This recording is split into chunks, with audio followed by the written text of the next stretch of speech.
di nuyu bu baax suma frère Omar Thion donc sur ce Max dama lay bàyyi combat bu mag bi diggante Eumeu Sène ak Ada Fass waa xam nga li ñu naan lamb yi ñëpp danaa la ñaan ñu tuuti ñu bëgg cee boole rek moo tax dafa bëgg nga ñëw jege si wax bi dañoo bëgg tànn ñetti xale rek ñu laaj lamb yëpp ñëpp ñu tànn ci ñett rek ci xale yi ñu posé question yow tamit ñaari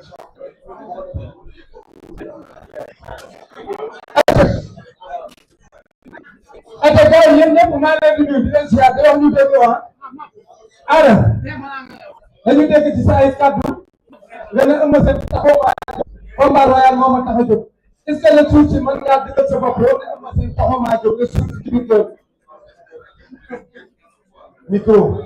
nag loolu mooy nag dégg ma ndox waaw sama gëm-gëm laa toogee nii te sama gëm-gëm laa indi incha allah rabi bisimilah li ma gëm la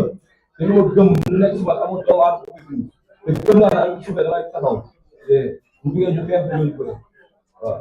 la nga waxoon ne bu taxawee mu duma ko daan ko tel ci kaw mu jeex yaa ngi ci ba tey. boo taxawee ma duma ko daan parce que loolu lañ seet contrat lamb bu ñu taxawee si biir géew ma duma ko daan.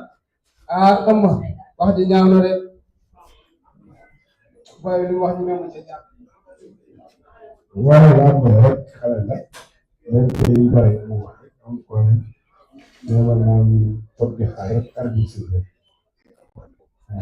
lan moo tax nga bëgg a kase rythme boy bi tàngoor bi muy kase nga bëgg a kase rythme boobu ëmb lan moo tax. non man naka nekk ñu la signature man moom mu daal xam nga mooy ñu bàyyi rek yaa ngi li mu wax nag bon dëgg naa la c'est normal mais maa ngi koy xaar jour yi rek. est-ce que combat bi mën naa mel ni sa combat ak Sa Thiès.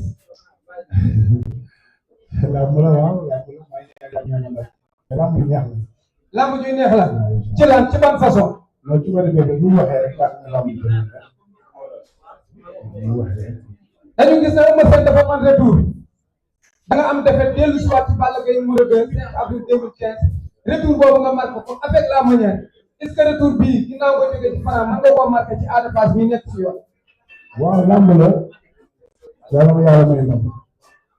waaw mais lamb ji neex na mu daal lamb ji neex trop. Ada lamb ji day neex wala day gaaw. waaw day neex trop man fii amul fii lam-lam day dëgër këj te dëgër këj moo ñu fi te moo ñu boole amul lu waay may bu xeexee laa ma dugg bu bëree ma daan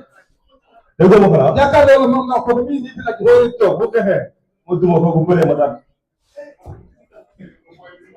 dégg nga ma de combat bi combat MMA laa ko jàppee ku nekk kaw sa morom ba laa ko jeex wala ko jàppee kaw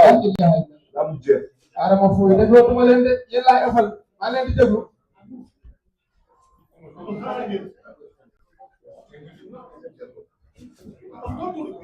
waaw lamb la rek waaw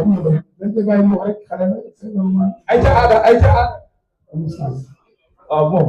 amul sens am na sens que laa moo ñu boole saa lool te kon laa bu ma sa sigi xool la mais contrat moo ñu boole amul lu ci seet ak lu ñu maye. daa moo teg sama bët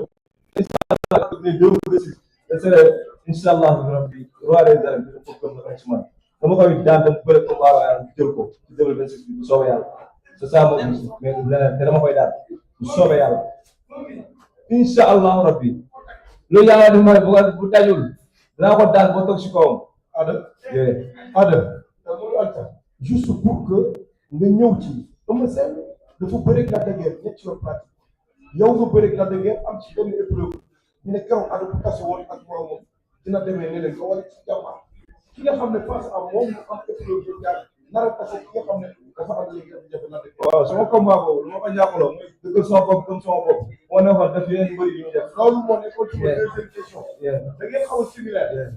bu ma neexoon def ko sama dem ba sama tànk def ko sama côté saako bi luur la bu ñëwee di bëri ma gën saako bi ma neexoon loolu laa def mais man du ma bëree noonu si làmb dama ñëw dëggal sama bopp mais lu nekk si ma dama koy indi bu baaxee baax na bu jeexee jeex na te incha allah bi day baax. Eumeu ñu gis nga rofaloo Franc jël benn coup boo xam ne peut-être sa jom wala sa honneur moo tax yow gisoo ko wala doo fay stratégie am na ñoo xam ne buñ gisoon coup boobu bu ñu reculer ndaw ci jeex nga am victoire ci finition arbitrale nekk xale bu tee bu mel combat boobu lan la non combat boobu gis naa naaj bi mais xëy na rëy wala tamit aussi bañ naa di dégg saa kër man ma ñàkk sama combat mais combat boobu li suñu ginnaaw mais combat bi nekk suñu kanam combat bu importance na gën a entraîné rek booy ñuy waxee noonu bon c'est normal